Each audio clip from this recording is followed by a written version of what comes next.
ngarang chabagi panang ko ini how do man ra mayam ina chatwe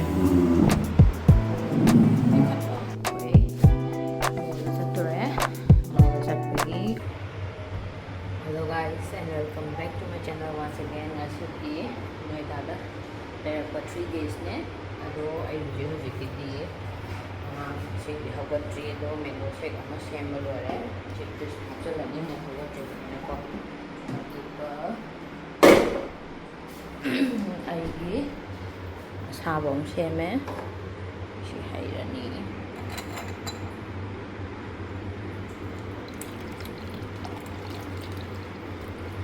adugi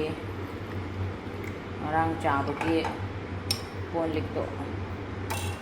amta pengamdewa udo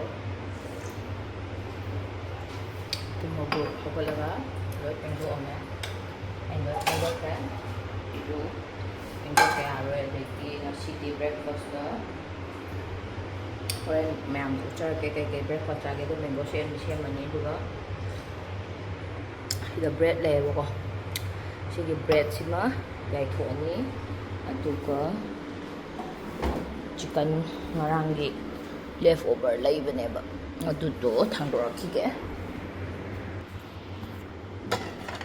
chicken sima mahi tap tai hapsala thongjan leme konauna mahi hapo haina sibada sidi nangjan handadi aro sibada nangjan hala sima thonghalani aduga mogi yenje kan ko amna kahani skin di ga lo ko ko ni na ko ko ko mo tai si yang hala ka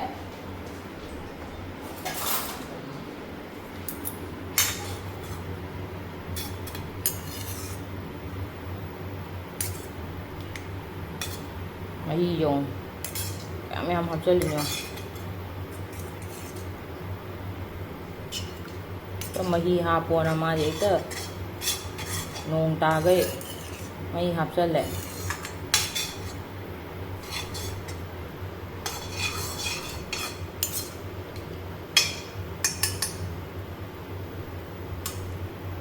saujaramani bread toaster di lay ko do khara mo le nga tawa do na ya ni amte ki moi jam phaiba inverter ma cham du thame mai mu khade adum na mai mu khane adum ken ba adagi kaong ma tham ya ko ngang le ko pot nam yo na ji bo cha ki joi na ngarang phi je kang ma lak ta ba dagi phe ma ha tham ma ne oi shuba lore chi lore a to som khame han bu thame man thame to ani si la si tengo que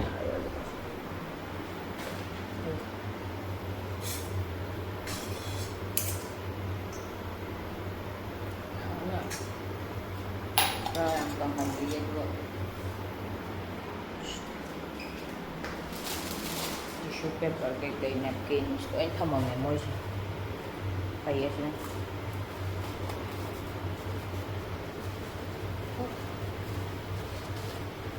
kung ko thak ko tan ready at ay para tan ready Airbnb lalay ko na helang kaya kung magumba kalau kau tan ready itu di kon kay magpe-pay doon ado mogi kano de no madal ka sam siya kay kira house help kay ko where ko kon kami do ko sa ba pin man ba mo ano ayo to ko gawai mo tay ram naga chaki do niya ba ado ay ko de ay kana do no sa na ne kon to siya do ni kon yang sunati ko ay ne ni cha ni cha ro ha lu khang de ko sunai ko de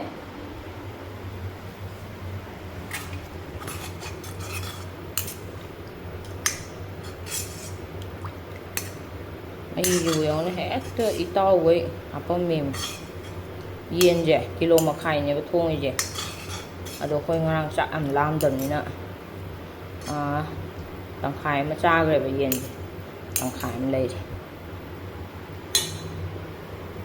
ꯑꯩꯁꯦ ꯐꯅꯌꯥꯝ ꯀꯪꯖꯜꯍꯟꯗꯣꯏꯅꯤ ꯌꯥꯗ꯭ꯔꯦ ꯁꯤꯗꯤ ꯑꯗꯣ ꯍꯣꯔꯦꯟ breakfast ꯆꯥꯔꯝꯗꯥꯏꯗ ꯑꯃꯨꯛ ꯎꯊꯔꯒꯦ ꯃꯌꯥꯝ ꯍꯧꯖꯤꯛ ꯉꯥꯛꯇꯪ TV ꯌꯦꯡꯉꯒꯦ ꯃꯣꯏꯁꯨ ꯑꯝꯇ ꯊꯥꯖꯕꯨꯗꯤ ꯍꯧꯒꯠꯈ꯭ꯔꯦ ꯄ꯭ꯔꯣꯖꯦꯛ ꯇꯧꯕꯗ ꯃꯥꯜꯂꯦ ꯑꯗꯣ ꯑꯩꯗꯤ ꯍꯧꯖꯤꯛ ꯉꯥꯛꯇꯪ ꯄꯣꯊꯥꯔꯅꯤ ꯑꯗꯨꯒ ꯍꯣꯔꯦꯟ breakfast table down here as well.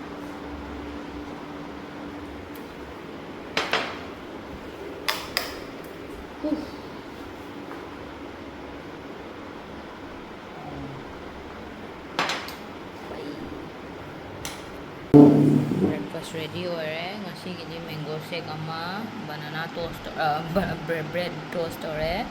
lychee ngarangi leftover chicken cherry croissant cheesecake aduga pan asisidi akoina haigidamni macarons piyo haiga cp lerame khangre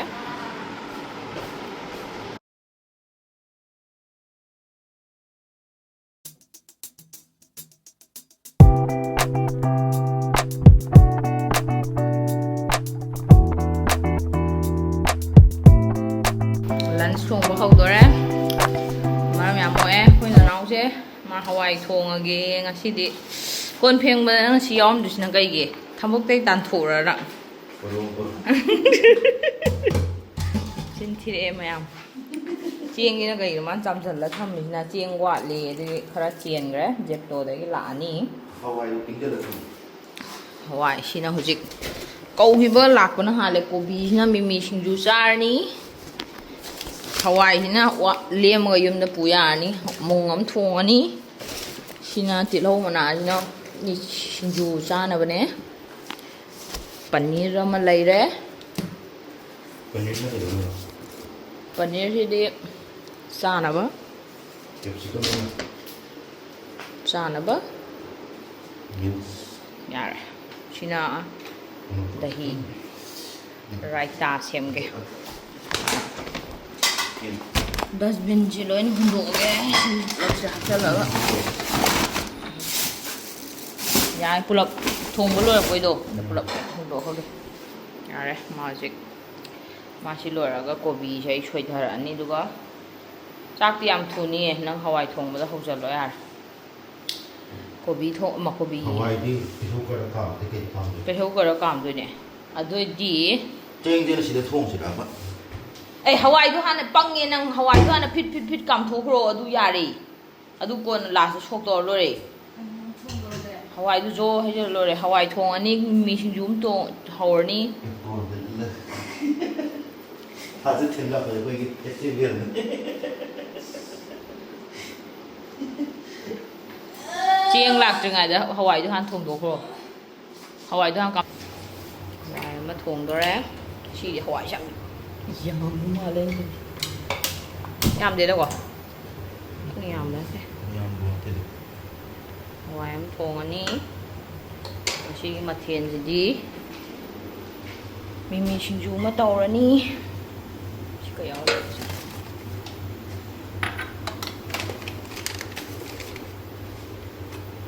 juga kesalah nih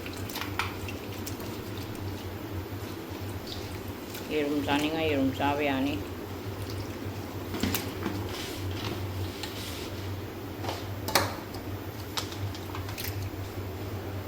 Cider hajang ya aduh kayak ngau rồi tin hok kayak ngau rồi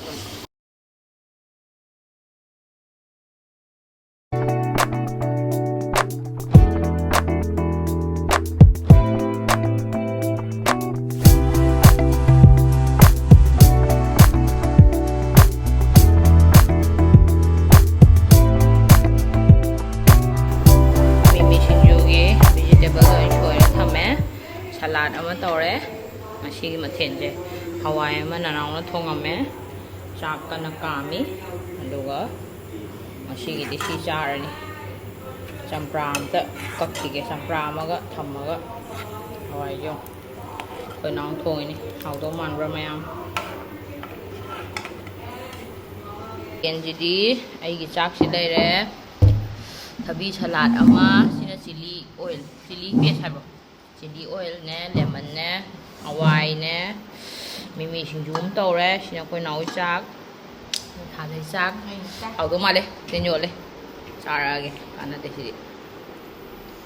Yum yum yum. Khoi mo da chatore, mo da chat pagi outfit ne, asigi. Ai sumain chatlani. Aduka bag ma yalani, aduka sumain chatlani. Aduka gari kawarani, haji gari kawarage. Thenge ba pung manga tarabane. Pharak nadana hajikta chattoine do koi roi. Poche mani khatang leiraga laktoine do. Ada namba ya namjarage ma'am.